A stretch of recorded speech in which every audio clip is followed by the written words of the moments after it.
What's good, guys? In this video, I'm going to go over what I think is the absolute best way to deal with restricted products and get the most money in your bank account as quickly as possible. So we're going to start over here at GoToLister.com. The reason why I think this software is superior for listing is you can go so freaking fast. So let me show you real quick. We'll take this ISP in here.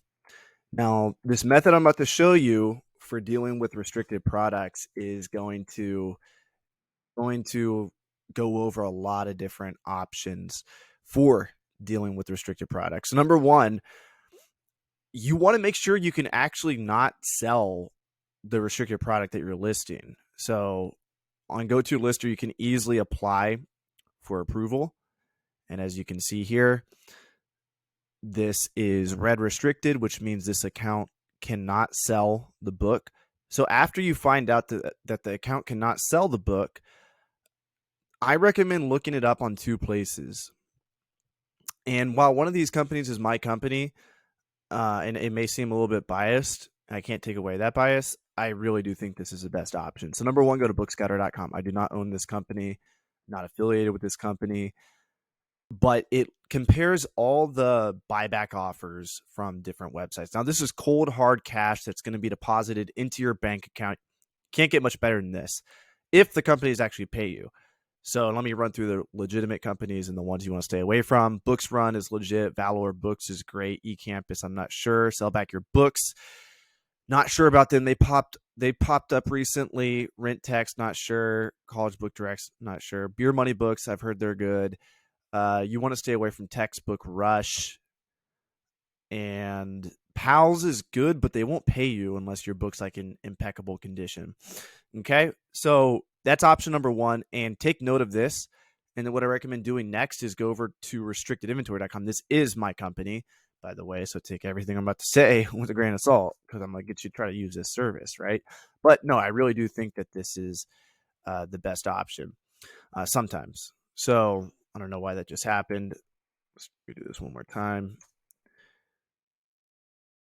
So as you can see, this is the same book, and it's telling us that the profit would be $49. So $49 is more than $20, significantly more. So, and this is after the 50-50 split, and this is after shipping costs to us and to Amazon are factored in here, and the 50-50 split.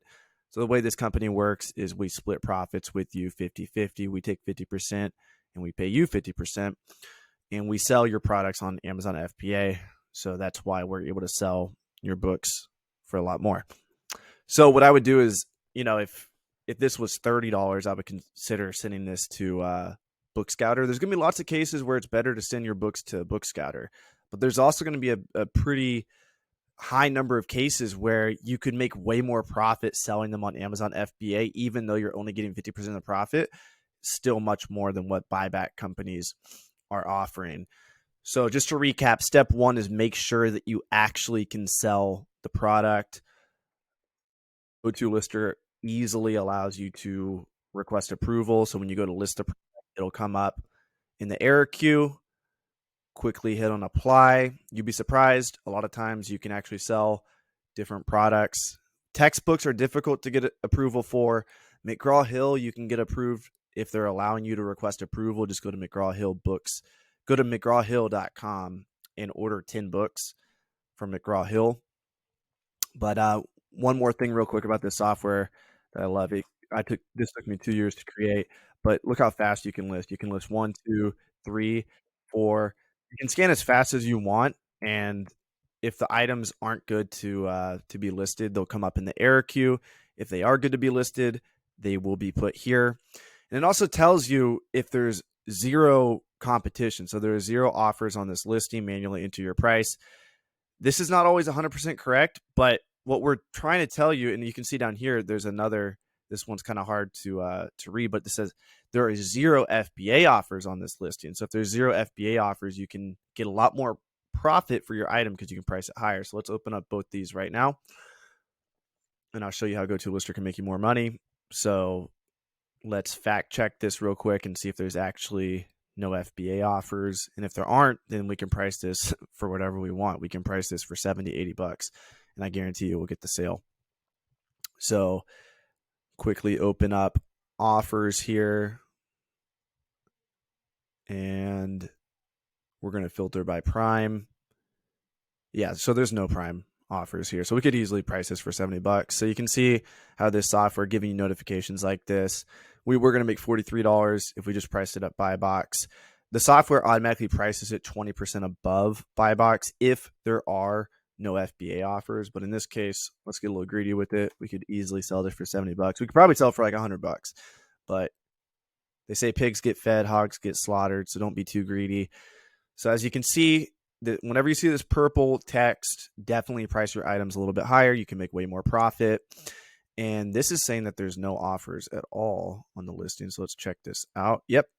And that is true. So in this case, what I'm going to do is I'll just quickly look at the Keepa. And this sold out for 149 bucks recently. So what did GoToLister price this at? Currently priced at 300 because that's the default price. We might be able to sell it for that, but again, pigs get fed, hogs get slaughtered. The reason why I'm pricing it at 159 is we saw it sold for 149. So I'm just going to be a little bit more greedy and price it at 159, but we'll probably get the sale. This used to sell for 13 back in the day. Let's price it at 159 and see what happens. So boom. Pretty decent profit. GoToLister also shows you your profitability at the top. And pretty soon in the next month or so, we already show you your sales, units sold, tell you your average unit price, and you can change this to the last 12 months and see your sales in a longer period of time. So pretty soon we're going to break down your profit. We're almost complete with this. In the next month or so, we should have your profitability too. And the cool thing is GoToLister knows all of your buy cost, because if you've been using the software, you've been entering how much you paid for each book. You've been entering where you got each book. And so we're going to be able to tell you what your most profitable sources are and all that. So be sure to enter your buy cost, guys, because pretty soon we'll have profit analytics. So again, just to recap, I recommend using bookscatter.com whenever you do come across a restricted textbook, and also open up a batch on restrictedinventory.com, and you can quickly add items to shipments here. The way restricted inventory works is you send your items to us. Be sure, guys, to select, if you're sending us textbooks, select this. If you're sending us multiple things, not including textbooks, select this. Otherwise, there is a $2 fee to have your items transferred from one warehouse to the next. Pack your box good. And check this out. So what you do is you enter your box weight. Let's say you have 45 pounds. You cover shipping to us, but if you want, you can have us pay for shipping up front, and we just deduct it from your profit. So a lot of people use that option. You can pay later. This is basically saying that we have 100% control over your inventory. Then click on Get Labels. So you could either enter your credit card information, you can use PayPal, or you can pay later. And if you pay later, we just deduct the shipping costs from your profit when we go to pay you. Click on Continue, and then it'll print labels for you. And you'll be emailed those labels. So that's how restrictedinventory.com works. BookScatter, each vendor has their own process for you sending them shipments. This is also a great service as well. So that's how you can make the most on your restricted books. You can also sell them on eBay, but there's a high chance they'll never sell. eBay sells so slow. You could consider doing this. I listed a few thousand textbooks on eBay last year, and literally I sold like less than 20. Like, it was ridiculous.